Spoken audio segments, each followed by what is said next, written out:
Hi అండి అందరికీ. మటన్తో చామగడ్డల పులుసు చేసుకుందాం, చూద్దాం రండి. అరకిలో మటన్, అరకిలో చామగడ్డలు తీసుకున్నాను. దాంట్లో కావాల్సిన పదార్థాలు ఒకసారి చూడండి. 1 టీ స్పూన్ పసుపు, 1 టేబుల్ స్పూన్ అల్లం వెల్లుల్లి పేస్ట్, కొద్దిగా ఉప్పు. ఇవన్నీ బాగా కలుపుకోవాలి. తర్వాత 1 గ్లాస్ వాటర్ వేసుకోవాలి.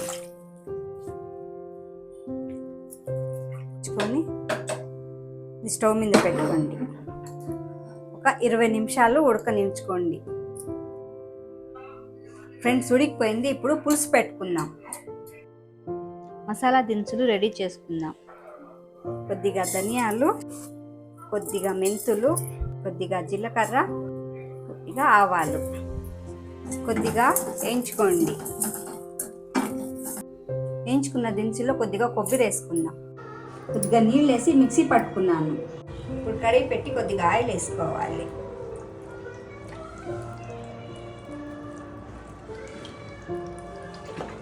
ఆయిల్ వేడెక్కాక కొద్దిగా ఆవాలు వేసుకోండి. ఇప్పుడు ఎర్రగడ్డలు వేసేసి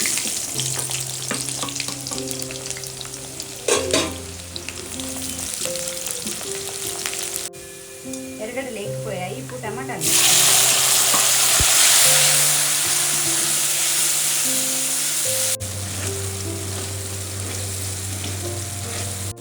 ఇప్పుడు కరివేపాకు వేసేస్తాం.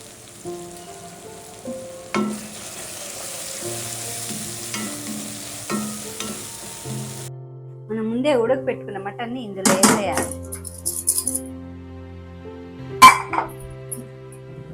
వేసి ఒకసారి కలుపుకోండి.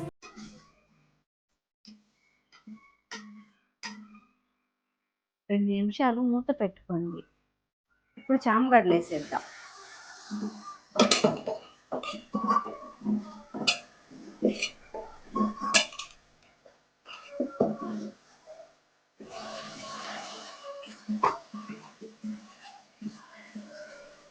ఒకసారి అన్నీ కలుపుకొని ఒక 10 నిమిషాలు మూత పెట్టుకోండి.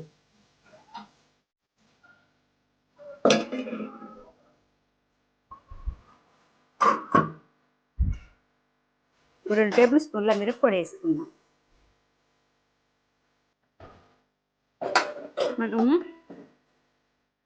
ముందే మిక్సీ పెట్టుకున్న మసాలాని ఇందులో వేసేసుకోవాలి.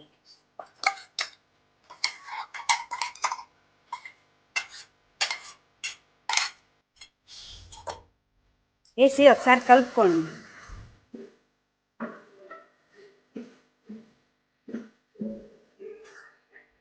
ఇందులో కొద్దిగా నీళ్ళు వేసుకొని ఒక 5 నిమిషాలు ఉడకనివ్వండి. ఇక నీళ్ళు వేసి చామగడ్డలు ఉడకనివ్వండి. ముందే చింతపండు పులుసు వేస్తే చామగడ్డలు ఉడకవు.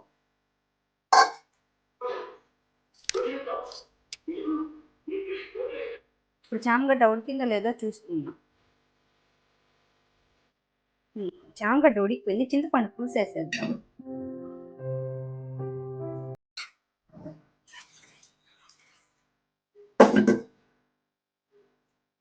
వేసి ఒకసారి కలుపుకొని మూత పెట్టి ఒక 20 నిమిషాలు ఉడకనివ్వండి.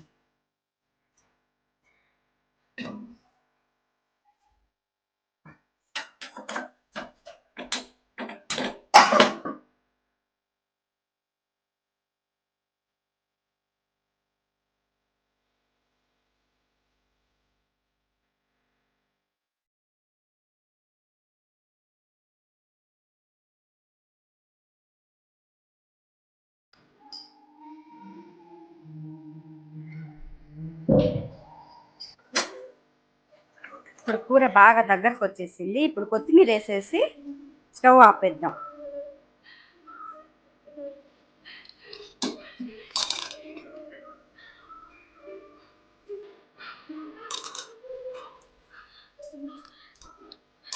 స్టవ్ ఆపేస్తున్నాను. ఇలా ఒకసారి ట్రై చేయండి ఫ్రెండ్స్, చాలా బాగుంటుంది. సూపర్ టేస్టీగా ఉంటుంది. అలాగే వీడియో నచ్చితే లైక్ చేయండి, షేర్ చేయండి, కామెంట్ చేయండి, ఫాలో చేయండి. Thank you friends.